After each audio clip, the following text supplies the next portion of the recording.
welcome to another Tuesday edition of Left Reckoning, our main show. I'm Matt Leck. With me, as always, David Griscom. Hello, David. Hey, Matt. Happy to be here.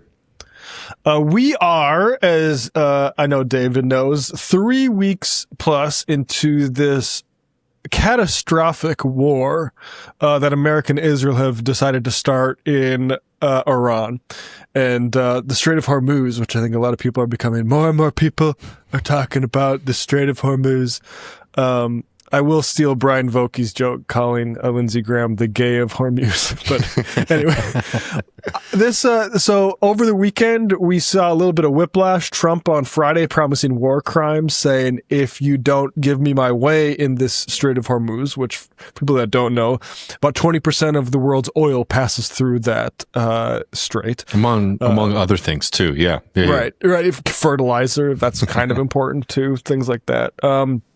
Trump said if they didn't open it up in 48 hours from this exact moment that I press send on this truth, then he's going to start bombing their power plants, starting with the biggest one, which I think he'd probably name it if he had done any research on that. I think he just told whoever to put the biggest one, the targets first. And then he said peace through strength, to put it mildly, on Saturday night. And then today, apparently there's some very great talks happening between him and Iran. And Iran themselves are saying, we don't know anything about that. We're actually waiting for the Marines to make landfall, and we'll have something waiting for them. So that's where that is. Also, some missiles made it through Israel's air defense and shellacked Tel Aviv over the weekend. So it's looking a little bit shaky. I think the idea that this is all going according to plan, like Dave Rubin is still insisting, is a little bit hard to, it's a hard, I guess, line to hold at this point. A few things. I think, go ahead, David. No, I mean, it's just, it's so despicable how much of a waste it is. It's a waste of human life, right? To have people murdered like this. It's a waste of, obviously, money. And it's also just endlessly damaging, one, obviously, to the people of Iran, but also to the planet, to just be for no reason, to just be causing all of this kind of random, destruction. And for Trump's side, almost incomprehensible as a strategy. I mean, really just showing, I think, the fundamental weakness of that kind of political tendency, and the people who have risen to the top of it. They have been completely outmaneuvered by Israel, who has been using this quite successfully, to engage in a war with Lebanon. I think it's also been very beneficial for Benjamin Netanyahu, as we talked about on the Jackman show very recently. It is. It is so frustrating and disgusting to just think about the damage, the cost, and the consequences of this, and also just realize that even for the people who were supposed to be benefiting from it, it just seems like they had no idea what the fuck they were doing. Yeah, exactly. I mean, Israel knows, Israel wants destruction on all their neighbors and them to be the last one standing. That sort of imperative seems pretty obvious at this point. But just to say, we should outline the toll officially now. 1,500 people in Iran, including 208 children killed. Now, this doesn't count all the people who breathed in the gas cloud from the bombing of the petroleum plants. It created literally apocalyptic scenes. Like anybody 2,000 years ago that would have saw that would have thought something biblical is happening. And this is just part of, I guess, war tactics now, including bombing power plants is illegal. Mm-hmm. You can't do that. And this idea that, that's where we have to go already 3 weeks into it, is war crimes, is pretty ludicrous. And, the 13 service members have died. That's too many, says Patrick Bet-David, but we've got to finish the job, says all these fucking losers. So like we said, I think to kind of explain how this is going, let's just leave it to Stephen Miller, somebody whom, if Donald Trump draw and quartered him tomorrow, he'd probably get like a 5-point bump in his approval rating. But here's Stephen Miller listening to Donald Trump talk about Iran's why we needed to start this war, and this is from the Tennessee Holler. Iran's missile capabilities were also were growing so fast that it would soon have become virtually impossible to stop them. Once they have a missile, once they have... So, for folks just listening, man, I'm trying to remember the last time I gave out a defeated sigh like that. Yeah. Not looking good. And, you know, that's the sort of schizophrenia of this moment. It was doing it to save the Iranians because they're trying to protest against a brutal regime. Of course not.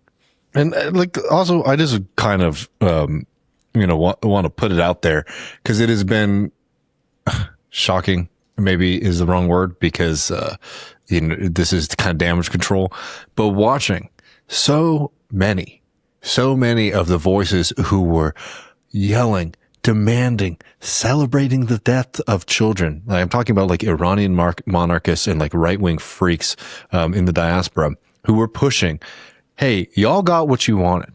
This is what you asked for. You believed genuinely that an Israeli and Trump-backed bombing campaign of your country was going to be beneficial, right? Either you are so cynical, so disconnected, or so fucking stupid that you thought that this was going to end differently. And look, you guys harassed and said disgusting and despicable things, not just about people who were against war, but also other Iranians who said that this would be a disaster and would be an evil, dark, dark moment in our history.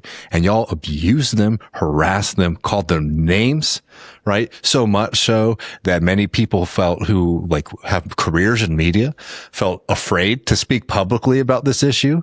Now, after the rubble, after the murder of children, you now decide a few weeks into it, it's like, oh no, this is like a red line. Trump, you know, you might be going too far. You might not be doing this well. No, I mean, this is what y'all wanted, and it is truly, truly despicable. And this will be something that people will remember, and you will have the rest of your life to live in shame, right? As somebody who called for the mass killing of your own people. Really, some of the lowest of the low. I mean, the true definition of a word like useful idiots, frankly. And, you know, this is in the New York Times on Monday. New York Times, Israel thought it could spur rebellion inside Iran. That hasn't happened. And the Mossad chief saying they'd likely be able to galvanize the Iranian opposition. I'll be honest, I don't fucking buy that they gave a shit about any, like, the New York Times is reporting that as if it was an oversight. They don't care. Yeah. They want Americans to get their aircraft carriers over there and start firing missiles at these people. The outcome is way less interesting to them. And now we supposedly see this song and dance over and over again. We're familiar with the Biden administration where Trump is upset at how far Israel's going. Please don't bomb any more oil fields. Please don't do this. Well, what's the actual like price they pay for doing the stuff that supposedly America doesn't want? Mm-hmm. We send a missile at a school. Like it doesn't seem like we're really putting our foot down there. And I'm sorry, the idea that we should credit Israel with wanting to have started a rebellion to free the people of Iran is a fucking joke to me. It totally is. And look, the world is a less safe place than it is. The world has more devastation and death and cost, and all for nothing. Now you're quiet. One more clip here. This is just Trump and the ultimate foolishness of where we're at right now. Being asked about who he's negotiating with in these supposed talks he says his government's having that the Iranians say they don't know anything about. Who is Steve Witkoff speaking with, Mr. President? A top person. Don't forget, we've wiped out the leadership phase 1, phase 2, and largely phase 3. But we're dealing with the man who I believe is the most respected and the leader. You know, it's a little tough. We've wiped out everybody. Is that the Supreme Leader?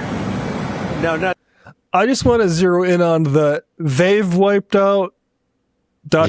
we've wiped out little slip there. It seems a little bit significant. And the reading between the lines, it seems as if, and maybe this is not the case, it could be that Trump is bullshitting.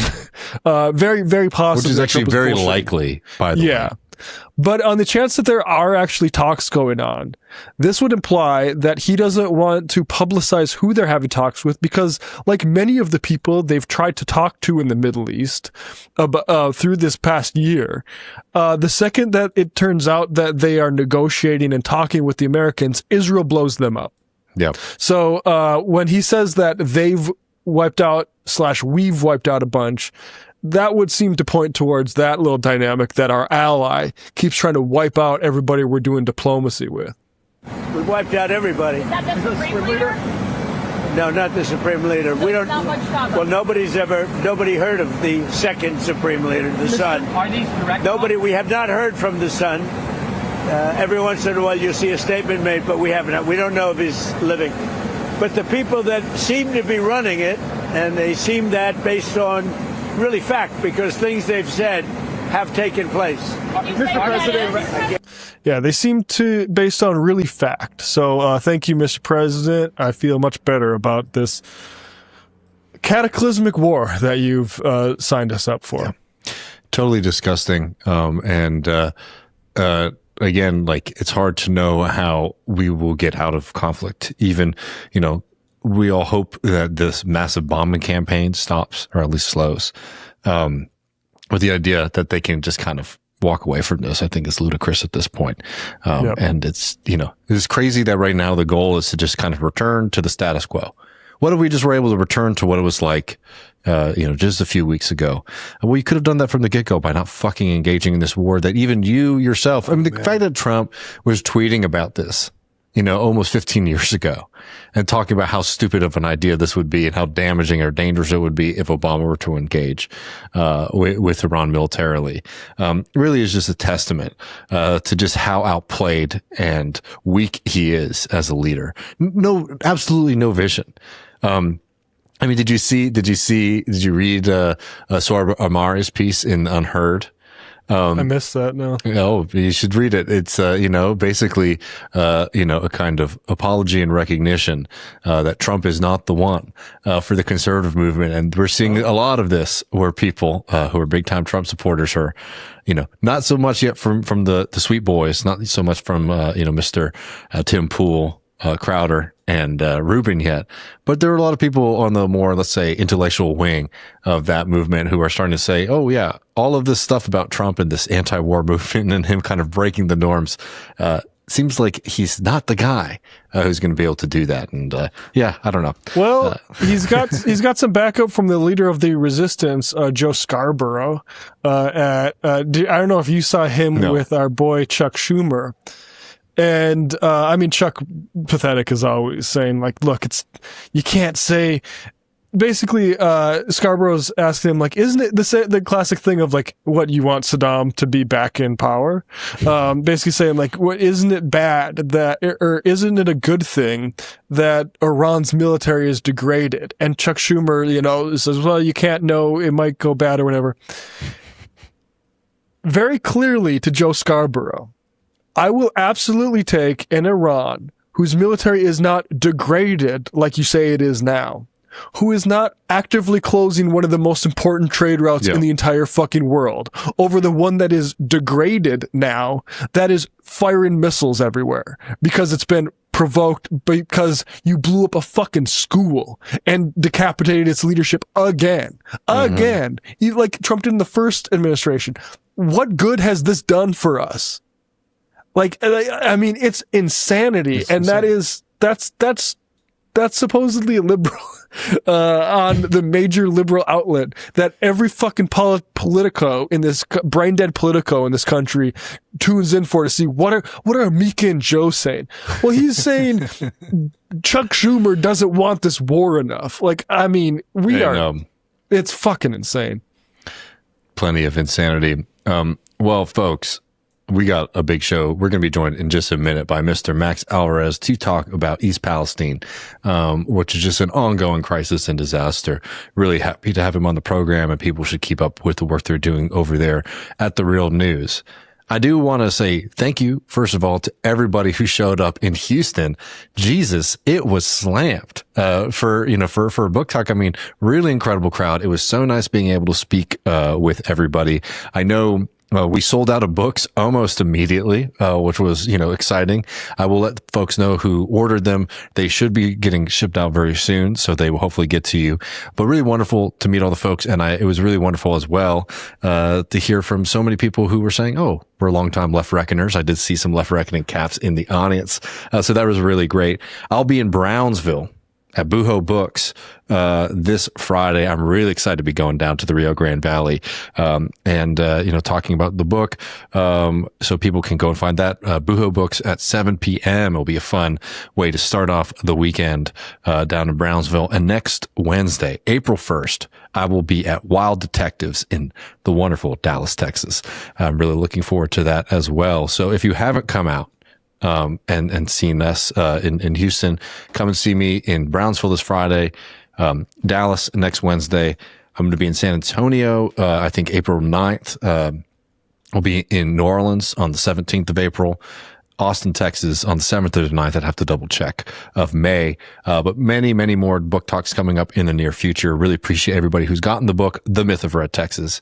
It's really, really, it's always so nice to see people in person, Matt, like we do have these kind of, online and digital relationships with all these folks. It's nice to be able to put, face to a name or something like that. So, really appreciate everybody who's come out. But anyways, let's get over to our conversation with Mr. Max Alvarez, and talk about East Palestine here.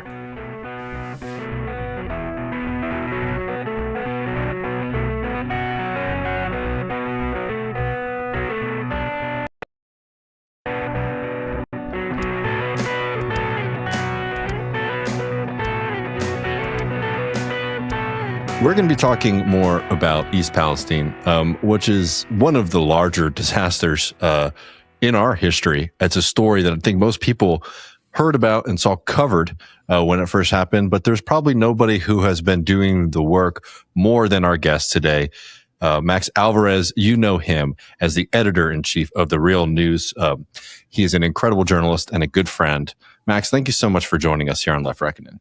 Thanks so much for having me, brothers. It's great to see you amidst all the madness, but I really, really appreciate being here.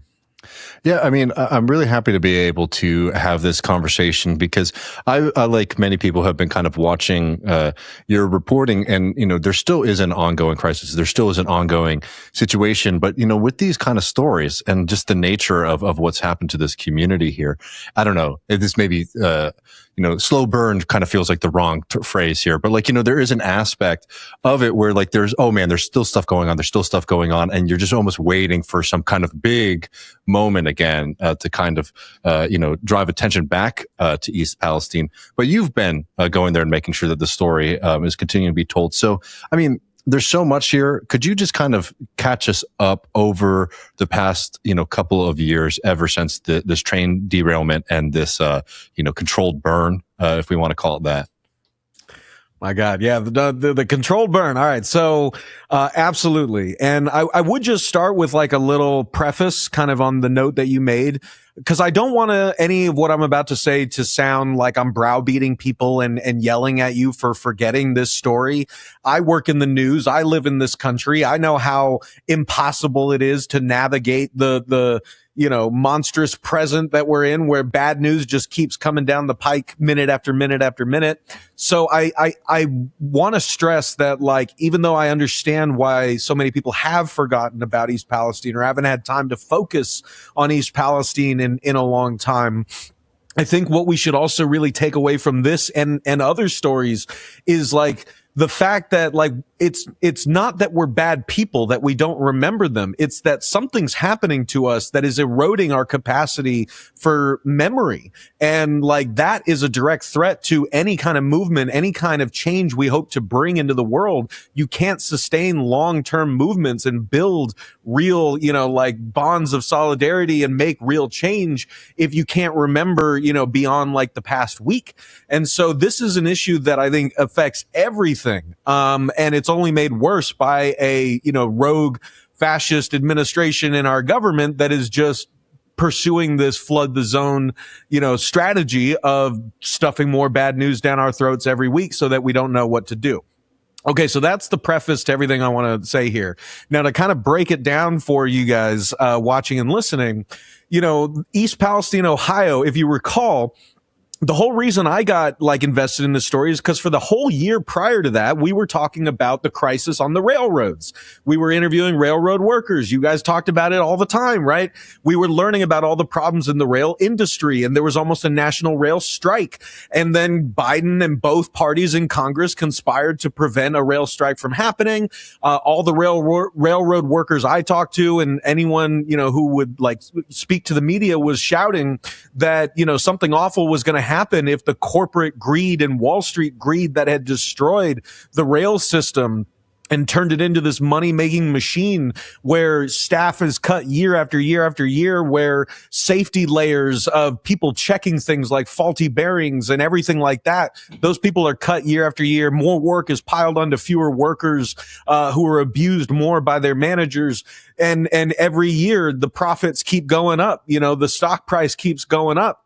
And you get these big mega mergers on these railroads that just incentivize more of the same. And so this was the backdrop because to East Palestine, because it was less than 3 months after the rail strike was broken by Biden and Congress that the Norfolk Southern bomb train carrying hazardous materials derailed in the small town of East Palestine, Ohio on February 3rd of 2023. And just to set the scene, this is a small town America place. This is working class America. It's about an hour west of Pittsburgh. It's primarily rural. There's a little, downtown cluster of shops and homes, but the whole town is about 3 square miles, around 4,500 people. That's what it used to be. A lot of people have sadly left and had to flee the town. So I don't actually know what the population is, but it used to be about 4,500 people before this happened. And it's about 98% white. And this is, like a white working class Trump voting kind of place. But it's more than that. It's just a small, sleepy town in America. And on the frigid night of February 3rd, while people were going to bed or in bed with their kids, watching TV, or having a beer, this massive bomb train that, like I said, was carrying, cars and cars and cars of hazardous chemicals derails in their backyard. There was a giant fire. We published some of the phone videos taken by people who live right down the street from this. And it's like they walked out of their doors and the mouth of hell had just opened up in their backyard. And it was horrifying, frankly, and it still is horrifying to see the footage of it and to have stood in these streets, in these homes right next to where it happened. And so anyway, to kind of keep moving, on that night of the derailment, people within a 1 mile radius eventually got evacuated. Others got a shelter in place order, and plenty of others in the Ohio and Pennsylvania side, because this is right on the border, which complicates a lot of the story, right? Ohio and Pennsylvania responding in different ways.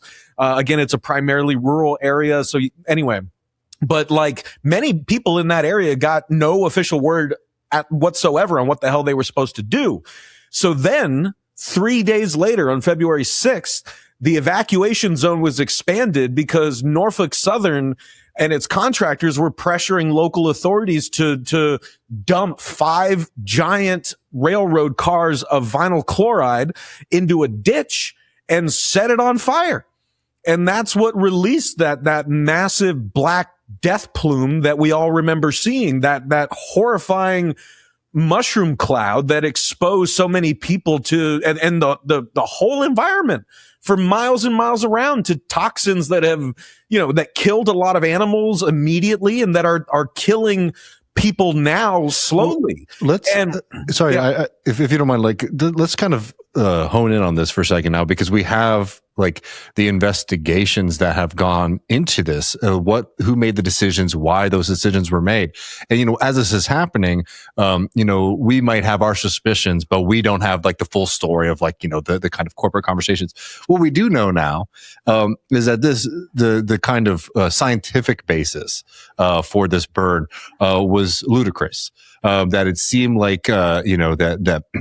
the volatile chemicals, they were kind of becoming more and more stable. So the worry of an expanding fire or something that was uncontrolled, though that threat was actually going down. And what looks more and more likely was that they wanted to kind of like move along, so that they didn't, risk any more profits. I mean, could you talk a little bit about this? Because I think this is one aspect of like being able to come back and talk about the story now, is now we have some of the results of the investigations. Things have been released since. Yeah.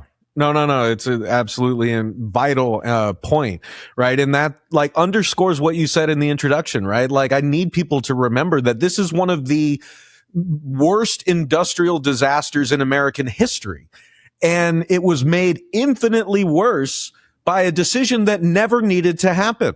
Norfolk Southern was telling local authorities that like there was a risk of those cars that were derailed and in the fires around them. There was a risk of those cars exploding, and they were fear mongering about, shrapnel going all over the place and this disaster scenario. So that was like the basis upon which they were pressuring authorities to they gave them like 13 minutes to make the decision. And like, imagine being the volunteer fire chief in this tiny town having to kind of like make that call. So they made the call, they emptied the cars, they set it on fire. They blasted all these toxins, and like unknown toxins. The result of the combustion itself means that dioxins and all other kinds of like cancer causing crap was created from that decision. It wasn't just the vinyl chloride that was getting in the soil and whatnot. So anyway, fast forward to the government's own environmental or National Transportation and Safety Board investigation, which found that like that decision was unnecessary. Even the manufacturer, as you said, David, the manufacturer of the vinyl chloride that was in those tanks said there was no reason to believe that those tanks were about to explode. And then when I get there to East Palestine the first time, I've been there multiple times now. We won an IZZY award filming a documentary I did there. A lot of, doesn't feel like it's done any good for these people. But I was standing there, and while we were filming, like those damn trains come through the middle of town, like every 30 minutes. You can watch some of the interviews I did with residents on their porches, and the train is like howling right behind their house. This is a really profitable line for Norfolk Southern. And, you always have to be like careful because you don't want to get your ass sued. But it's like, all the circumstantial evidence is there to suggest there was a whole lot of incentive for someone on the Norfolk Southern side to make the decision that like it was better to just like empty these cars, blow that shit up, clear the debris away, and get those rail lines back open and tell everyone that it's safe and fine. And there we go. And that's effectively what happened, right? I mean, like this rail line is still moving. Norfolk Southern did, years of cleanup. So people had like toxic, cars of toxic soil, like going past their homes. The amount of health effects that, and long-term illnesses that people have developed in the past 3 years is staggering. There are people dying, like left and right. And like, the media isn't reporting on this as like a mass casualty event, even though it is. But that's also because a lot of people are dying quietly. And so I'm only hearing about it the more I talk to residents, the more people say, oh yeah, my neighbor died of that cancer. Like their kid died of that cancer, but there are also incredible residents who keep speaking out, who are letting the public know about what's going on. And I know I got to kind of like be brief here. So I'm just going to like really drive it home, right? That like these chemicals that were released, the dioxins and other chemicals and that were released from the combustion of the vinyl chloride. There's so many layers of failure where the people in and around East Palestine were put directly in harm's way and were prevented from getting any sort of answers about what they'd been exposed to, like real help for the ways that this had upended their lives and threatened their lives and their health and their family's health. All the runarounds with Norfolk Southern, with the EPA, there was this supposedly historic $600 million settlement with Norfolk Southern that also turned into a disaster. Like the class action attorneys got paid. A lot of people in town still haven't gotten their checks.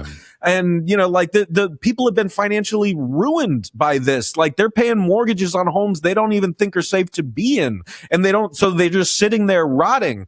Like, you know, like the villains have not been held accountable here. And the people who did nothing to deserve this continue to bear the inhumane, impossible brunt of it all. And like, I'm sorry to report to people that even if we've forgotten it, like it's not getting better.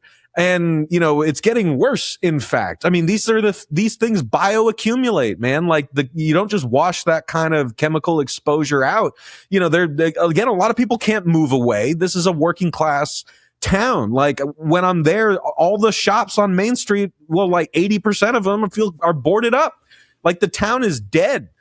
People don't trust each other. Like people are sick. Some people aren't feeling the effects yet and they just want everything to go back to normal and they're mad that it won't. But like so many signs that nothing is normal are all around you. It's really eerie and sad and horrible what has been done to these people. And so little has been done to actually help them. They've had the Biden administration do basically nothing, maybe do some health studies. They've had the Trump administration saying they were going to help them, do nothing and give them some health studies. You know, like it's the railroad itself, you know, is back to raking in, you know, billions and billions of dollars in profits. You know, the Alan Shaw, the president of Norfolk Southern at the time of the derailment, was eventually fired. Was he fired for the derailment and poisoning all these people? No, he was fired for having an affair with his chief legal officer. You know, and all the while, like, you know, yeah, there's the Railway Safety Act that's, you know, moving through Congress, supposedly. Like J.D. Vance, when he was still a senator, made a lot of hay about the Railway Safety Act, but nothing's been passed yet. Like, so even that would basically like ensure some of the bare minimum things that need to be done on the railroad side to prevent another East Palestine from happening. I mean, but it's still like really more of the same. Like it's putting more, I don't want to say more of the same. There's a lot of like important stuff there that would also include like, you know, 2-person crews on trains instead of one, which is what the rail companies want. You know, one person manning those massive miles long trains. So like 2-person crews, like they have to disclose more of the toxic chemicals and hazardous materials they're transporting through our towns and past our backyards. But also like when it doesn't do anything to rein in the Wall Streetification of the railroads. It doesn't do anything to rein in the abusive labor practices and all the sort of like, again, like profit juicing labor, you know, like, slamming policies that have like created the conditions for, you know, derailments to be happening all over the damn country and for workers in the rail industry to be fleeing because it's such a miserable job. So like, you know, that like the people haven't gotten justice. The story isn't over, but what makes it so important is like that I've also been since East Palestine, you know, on my show, Working People at The Real News, like I primarily got to talking to working people because of like my life experience, because of the labor movement and all the, you know, all this. I learned about that while doing the show. But in the course of doing the show, I meet people. I learn about different struggles that I have to pursue and learn more about and investigate. And like East Palestine set me on a path to talking to working class residents living like in these so-called sacrifice zones all over the damn country. And I got to tell you guys, like it's been such a world-changing, perspective-changing thing, like a story to be pursuing, because I feel like I'm investigating a serial murder. Like I hear different versions of the same story coming out of the mouths of people living here in South Baltimore, which has been getting poisoned by another rail line, CSX, among like a bunch of other corporate toxic polluters here. You know, the towns in West Virginia where the coal that's being mined and like gets on the CSX trains and comes to the port here in South Baltimore, right? I mean, like the towns like Clairton, Pennsylvania, which is right across the way from East Palestine, Ohio, predominantly black town. disinvested, plagued by gun violence and drugs and disinvestment. There's a Coke Works plant right behind people's houses that exploded a few years ago. Like there's the data centers that are now popping up in everyone's like neighborhoods and all the environmental, the shit show that is. I mean, like I've interviewed people in Texas, Dave, people who woke up one day and suddenly there's like a Bitcoin mine being built across the road from their farm and they have no say in the damn matter. I mean, this kind of thing is happening everywhere. Industrial explosions like East Palestine have happened since then, like in Conyers, Georgia at the biolab facility. I've interviewed people affected by that disaster. In Moss Landing, California, there was the battery fire. I've heard from people there. In Louisiana, Loveland, Louisiana, there was a plant that just exploded. This crap is everywhere.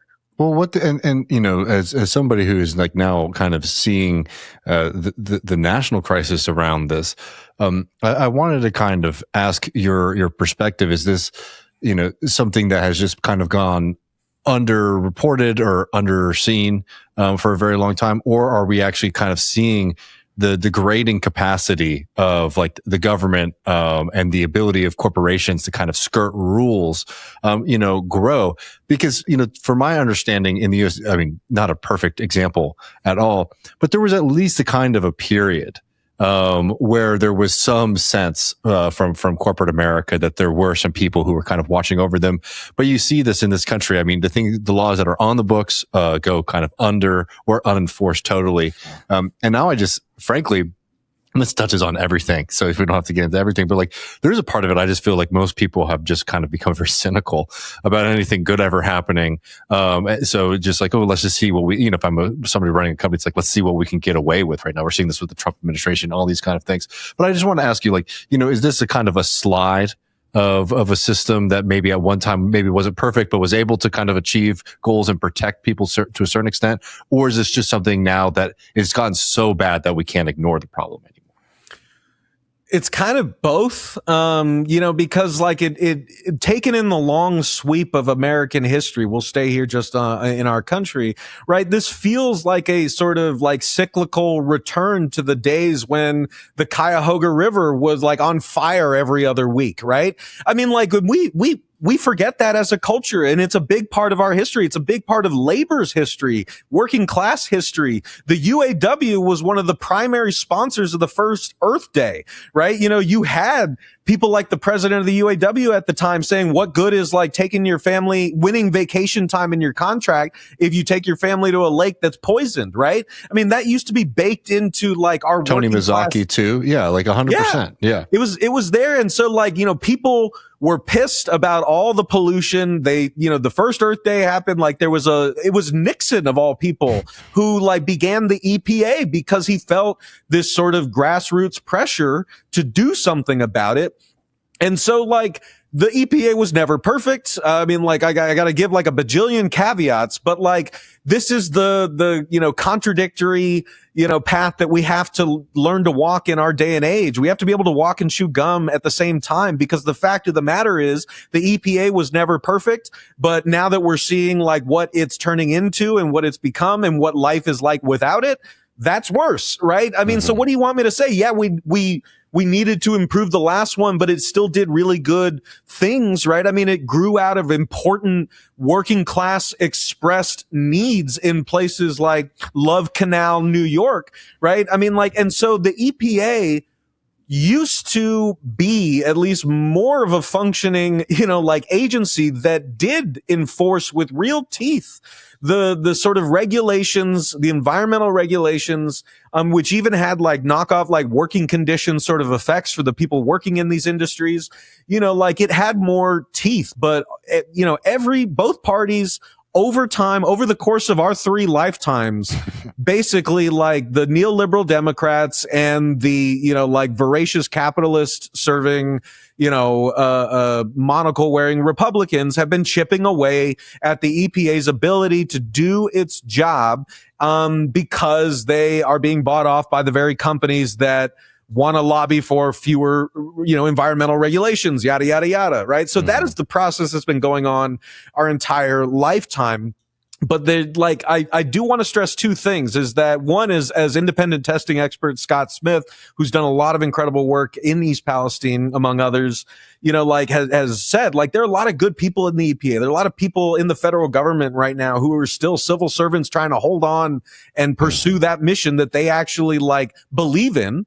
And they are under immense pressure. They've been under immense pressure. They've gone, you know, like through back and forth leadership changes.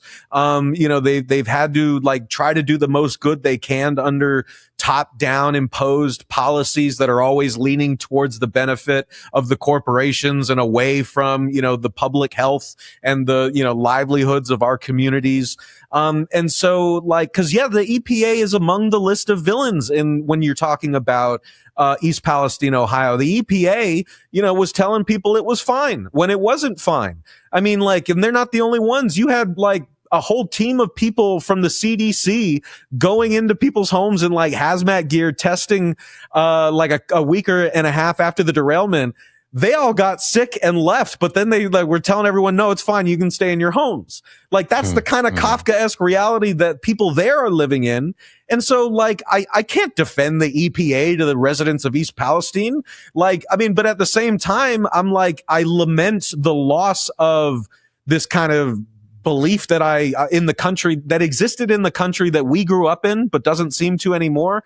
I miss that there was at least some sort of like societal consensus that government shouldn't be able to pollute everyone and everything, for the sake of profit. And that, you know, companies shouldn't be able to do that. And government should be like working on the side of the people to ensure that that doesn't happen. But that the exact opposite has happened, right? Mm-hmm. This is what's so shabby about, I mean, particularly the Make America Healthy Again sort of sham that we're living through, where you got people talking about like, I don't know, airport contrails, when we know, like, for instance, there are high schools in the Midwest who have their graduates in their 20s are getting cancer diagnoses because of what's been sprayed on the crops. Or you mentioned the Cuyahoga River. I just saw a news article about the Seine in Paris, which is now swimmable for the first time in 100 years. These are solvable problems. And our imagination is being closed to the idea. Like when we were kids, the ozone layer was a massive problem and the world community got together and solved it. And we're just sort of, I guess, dismembered our ability to do that. Yeah, I think about this a lot, and I'm sure like for the fuller discussion we'll have to do another podcast because like I think that we were born in a really peculiar generation, and we ourselves are like the living proof of how much American society has changed and how quickly the sort of collapse has been. But like, yeah, we grew up, you know, in the pre-digital, we had an analog childhood and a digital adulthood, right? I mean, we grew up right in the post-communist, you know, post-Cold War era, in the, you know, like proverbial heyday of consumer capitalism, American hegemony with no global competitors, right? The pie seemed like it was going to be big enough for any one of us who got a good education and worked hard and all that stuff. You know, like 9/11 and the way it changed the world didn't even register, at least for me, until like after the 2008 financial crash, right? I mean, so I kind of judge that period around like, you know, the early 90s to about 2008 as like, you know, this formative period in my lifetime. And we're all, you know, around the same age in our lifetimes. But it was also a really like peculiar snapshot of an era that no longer exists, an era when consumers still had a lot of power in the economy and like companies felt that they had to cater to us and our needs, and like competitors arose when, you know, monopolies and bad customer service, you know, like drove customers away. Like, you know, smash cut to now where everything's owned by like 5 companies and you as the customer don't matter to anybody, right? And the workers don't matter to anybody either. And so it's just like, you know, all these vultures and vipers sucking up the resources and creating these sort of choke points at our intersectional points of need, offering no real value, but just sort of choke holding the arteries of human need that we all have to have access to.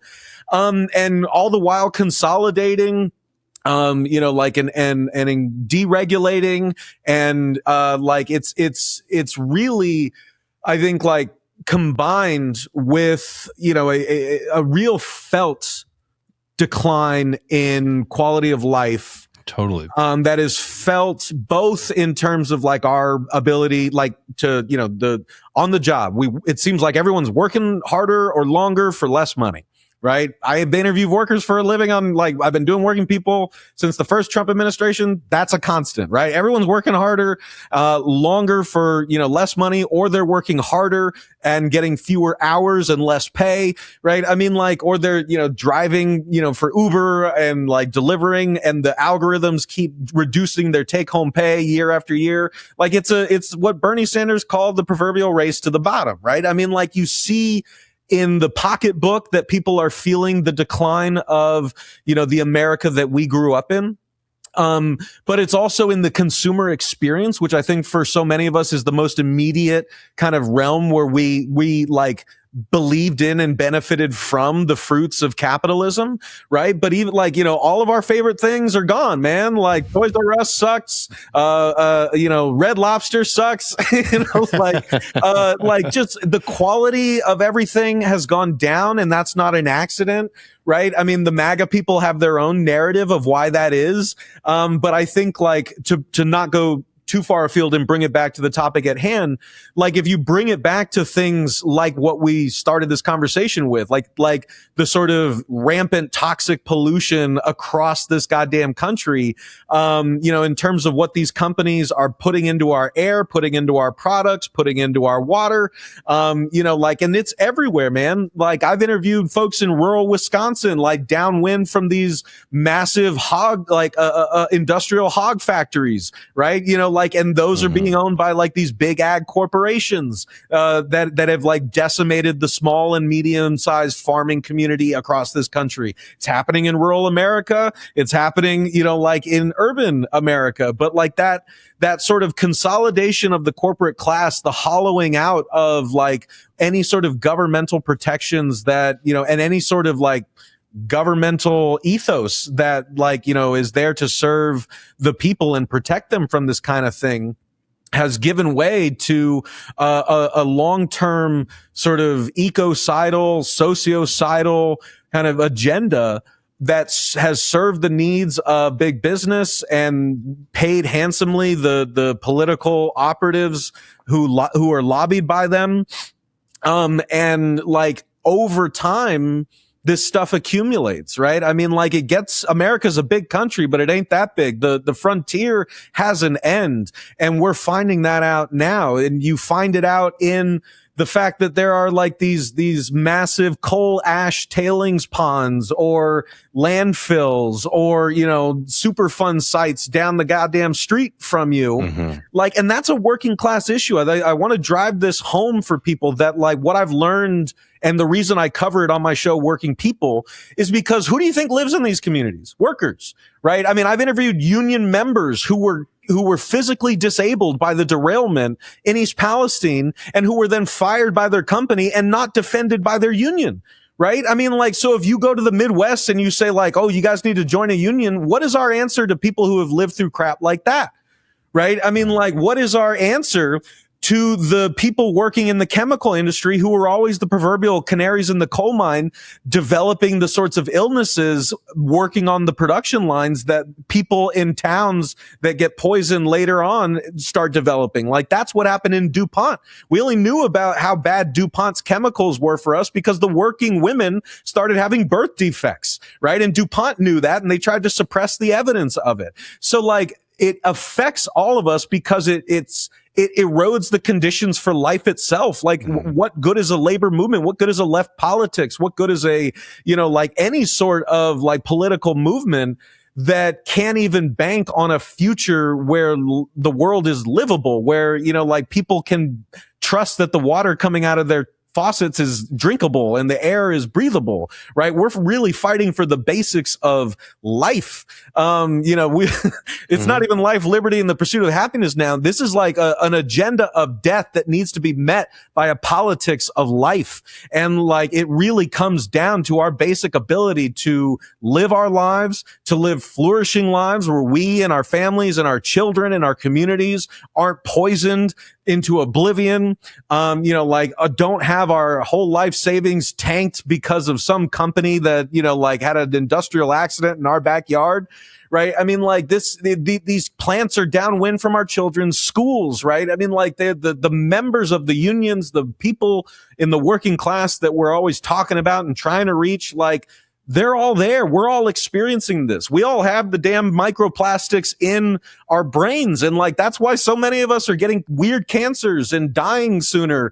And again, the MAGA right has their own like sort of warped narrative of this. Even like Joe Rogan, not even that far right, but like the Rogan crowd, they know this is a problem. They know like how like these weird stuff accumulate in our bodies. And like, if we're not focusing in on the fact that it's the goddamn capitalists, again. Yeah, and I mean, totally. No. I mean, I think you're hitting the nail on the head. It's a fundamental question of democracy, of power. And it's one of those things that, can seem very abstract, and sometimes can be a little almost sloganeering, to put forward. But when you experience what it's like, to be on the other side, when someone else is making decisions that are affecting your community and your life and your water, it becomes very, very clear which side that you're on. And I mean, that's why, I got to say, I really appreciate all the work that you've been doing and continuing to cover this and highlight it, because I think it's an important,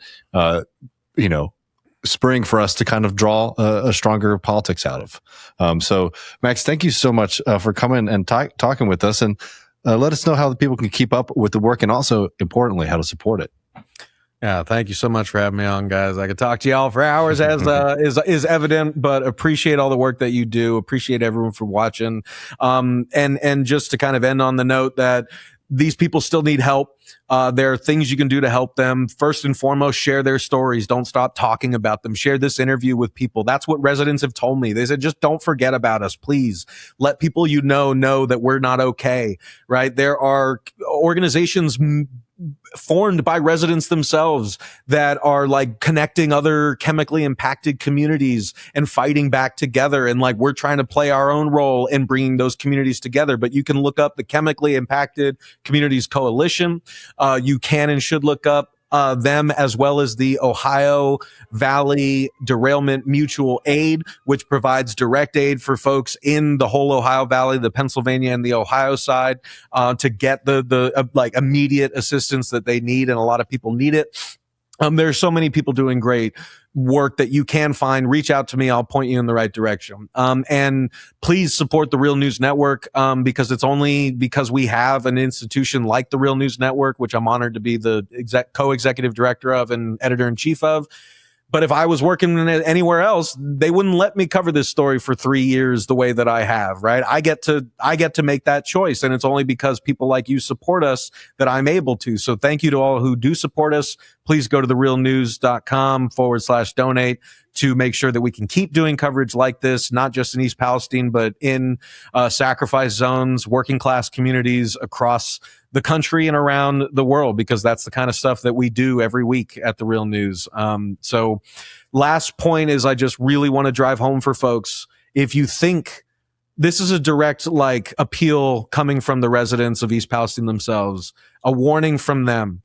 If you think this can't happen to you, it can. And if and when it does, like, you're going to wish you had prepared. You're going to wish you had listened before. So just don't make the mistake of thinking that this can't happen to your community. It may happen soon. It may have already happened and you just never heard about it, right? But we are living in a toxic landfill of a country and creating a toxic landfill of a planet, blowing up, making it even worse with the war in Iran and like all the horrible ecocidal stuff going on there. but like we can turn the ship around, but we're not going to, and it's not going to get better if we just sit around hoping that the people in power and the people with power just do the right thing and solve the problem for us. That's not going to happen. It's not going to help the people of East Palestine. It's not going to help the people of Iran. It's not going to help the people of Gaza. Like, the people in power are the wrong people. Right. And so working people have no representation in the halls of power. We need to get it. We need to find ways to do that. I don't care how we do it, but it's going to come from us working together to build it. So please take that lead from the residents of communities like East Palestine themselves. They're the ones lighting the way, and they need your help. Well, thank you so much for joining us. We will have links below for y'all to get more information and to help out. And again, brother, really appreciate you taking the time to join us here. Thanks so much, guys. Solidarity from Baltimore. Hell yeah.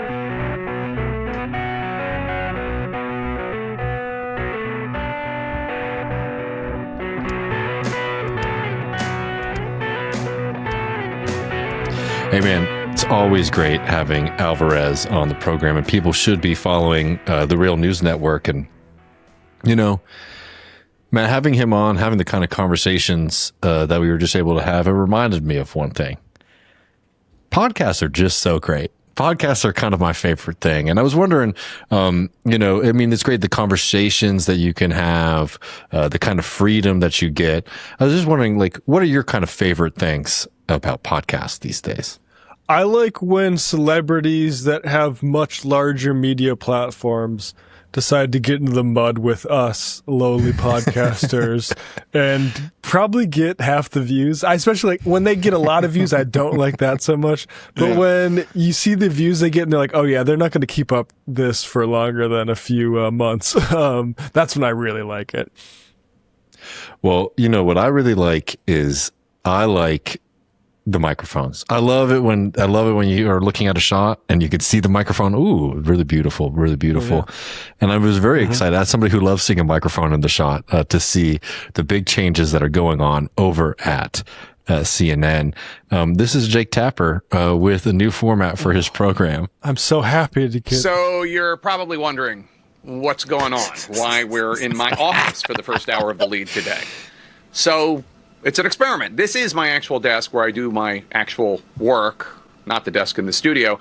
And we thought we would bring you into the space where me and my team do our actual journalism and plan the show every day. So here we are giving it a shot. This is so exciting, Matt. Is there another pandemic? What the fuck is happening? I know. And they're all doing this. So all of the CNN guys are all now having the microphone in front of the thing, a very cluttered shot. Look, I'm not even like, you know, we do this. This is, I'm somebody who does this, for a living. If I had an option to just walk in, sit behind a desk and do a show and not have to deal with lighting, not have to deal with the big ass mic on my desk, not have to move shit around in my office constantly so that like the shot makes sense, I would do it in a heartbeat. And it's like these guys, they don't realize why their numbers are down. It's not because we've all been dreaming of the day that we could see part of the shot obscured by a microphone or all of the weird shit that Jake Tapper has accumulated over time. It's because people know that on programs like CNN, they're not going to have real conversations. They're going to lie to you, yeah. They are going to lie to you. They are going to push all kinds of nonsense, including this ongoing lie, about the Israeli genocide and supporting the state of Israel, attacking students, lying to the American people, and people are fed up with it. It's not because there wasn't enough shit going on in the background or the perspective wasn't strong enough. Truly an insane decision going on over there. Do you want to see some more of this as we take a little tour? Yeah, sure. I'm shocked. The shot. You might also be wondering about the decor, the posters and the... Oh, yeah. No, I wasn't. I'll stop you there. I was not wondering about it any more than I wonder about the decor at like those American style restaurants where you live. It's like, I want to I know what you mean. The TGI Fridays, like the chopsticks. TGI Fridays is a great example. You sound like an alien. I was going to, well, that's because I'm North Dakota. I was going to say Perkins and Ground Round, and I didn't think people would know those references. But yeah, TGI Fridays is the one. Like, I don't wonder about that. It's whatever shit you had lying around. Like, sure. The there's a reason I try to make my room not look like my fucking room. Like, I mean, I can't, like you said, I want to graduate beyond this into an actual studio that isn't in my house. Now, but the reality of real estate in this country means that probably ain't going to ever happen in my lifetime in New York City. Kerchiefs and such on my wall. Well, the theme is these are all losing presidential campaigns. Oh, yeah. So great. Perfect. I'm a And this loser. hobby started 26 years ago after I covered my very first presidential campaign in the year 2000. Campaigning and hopping from bus to plane to bus to plane, I collected the lawn signs and posters of all the candidates I covered. And by the end of the election, I had a really great collection of, well, losers. And there's an autographed Gore Lieberman one from 2000. So anyway, this all became a hobby. Here, come back to me here. You'll see this is one of the grand achievements in my collection. Yeah, well, super cool. Also, I just love it as an aspect of how the kind of mainstream media and like cable news, they just are totally out of touch. Yeah. You know, you're sitting there, it's like, hey, you know what? Our numbers are down. How do we kind of replicate some of these popular programs? Really shitty decor. Hey, where's Jake Tapper at? There's some new news about what Israel's doing. Oh, he's at a fucking yard sale trying to get a Gore Lieberman poster. He's weird going through fixation. stores. He's going through stores trying to find his fucking signed Rick Santorum sign. So yeah, we're all very excited to see what happens over there at CNN. And look, I wish we could just kind of end it there, but there's another story that we have to make sure that we get to today. And I think these go together because these are both touching on like the stupidity, the weakness, the short-sightedness of organizations like CNN and their like have got us into this crisis that we're facing right now. And I'm sure most people have seen the results of this trial. We're going to talk a little bit about the Prarieland Antifa verdict right here in Texas, which is a story that is just so frightening. And I think, maybe we can do a deep dive in the near future, but we want to make sure that we talked about it on this program. So, just the basic facts of this case is a group of people, who were at a protest doing something called a noise demonstration. And a noise demonstration is when you are outside of a kind of detention facility, or maybe in certain cases like a prison, and you make a lot of noise, and a spectacle in order to kind of maybe annoy, prison guards and ICE, officials and things like that, but also to show people who are held inside that like there is an outside world there that sees you and knows that you're in there and you're not forgotten. Right. And there's something that happens all across the country. It's a kind of a common tactic. At this protest, people did things like, vandalize property, shoot off fireworks. And one member had a gun, which was discharged, and a ricochet hit a law enforcement official. And this case had been really frightening when it was being pushed, not just because, some individuals, like discharging a firearm were being charged, but the way that other groups of people were being included into it, and expanded. And effectively, what the government's argument is that these were all members of an Antifa cell. And as people on the left know, Antifa has been one of those things that is both everywhere and nowhere. And it's a very broad interpretation of membership of an organization, which, by the way, again, Antifa as like a functional organization does not exist. And why this is worrying, and by the way, like I think on the left sometimes people have kind of missed the reason that the right talks about Antifa like this. It's not because they don't get it. It's not because they don't realize that there is no proper Antifa organization. It's because of exactly what they did right here in Texas, where if you make Antifa into something that is just a kind of loose group of people, and it's like the clothes that you wear and the things that you read and the slogans that you say, well, it allows you to do this, which is charge a lot of people with terrorism, something that is fundamentally anti-American in its entirety. And the case itself was really weak and strange, and I think that most people watching it kind of saw the government's case as so absurd that they thought that, it would be something that they would lose even in a very conservative district. Well, that turned out to be wrong. In fact, there's some really good reporting on this.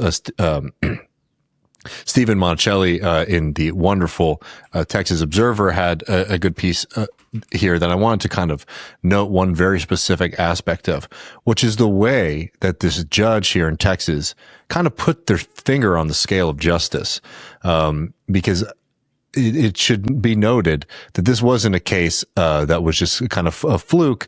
This was a case that there was a very specific outcome that was in mind from the government, and we actually are seeing the judge, in my opinion, kind of pushing it. Judge Pittman declared an initial mistrial during jury selection, which began on the day of the civil rights leader Jesse Jackson's death, citing a shirt depicting civil rights leaders worn by defense attorney Marque Clayton during questions of jurors, a vocal portion of whom expressed anti-ICE and anti-Trump sentiments when questioned by Pittman and Smith. George Lobb, Arruda's attorney in state court, questioned the motivations of that decision. Quote, "The shirt didn't become a problem until the jurors started talking about their bias and prejudices against and for ICE and against and for guns," Lobb told KERA. As a result, Pittman exercised his powers to make the unusual move to take control over jury selection for the second trial attempt.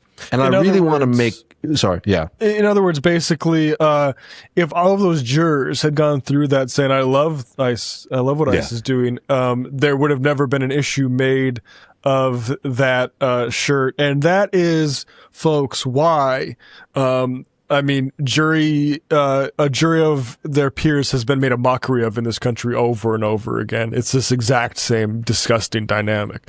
No, totally. And this is also extremely rare for a judge to themselves insert themselves into jury selection like this. One, to nullify and then to select themselves. It's not something that is typical, especially in a case like this. So I think that what was really important to note here is the government was really hoping to be able to test, theory, and like parts of their theory were so wild and outlandish that this is an important precedent for them, to be able to pursue other people for basic free speech, rights in this country. And again, the broad interpretation of terrorism to include people who are wearing clothing, who are attending a protest, who are reading certain kinds of literature, is something that should be absolutely chilling, to anyone watching this. Now, I think that it's important to not, I'm not trying to say this to kind of, part of this is intended to make people fearful from doing what has been working. And what has been working is what we saw in Minneapolis. People risked a lot. In fact, some people risked it all to stand up against this Gestapo force, against this anti-American ICE organization. And what the hope is with the government here is that people will stop doing it for fear of being kind of wrapped up in one of these cases.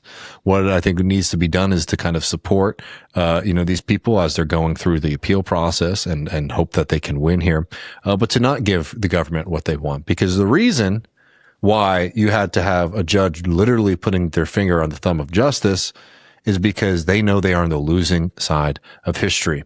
They know that the actual average on the street American understands what they are doing, even here in Texas, is wrong. And it is a threat to us all. It's anti-democratic and its days are numbered. So I think we should, one, be taking very seriously the jeopardy that we are in and recognize too that we are having a legal system that is very willing to undermine the very basic democratic procedures and justice procedures of our society.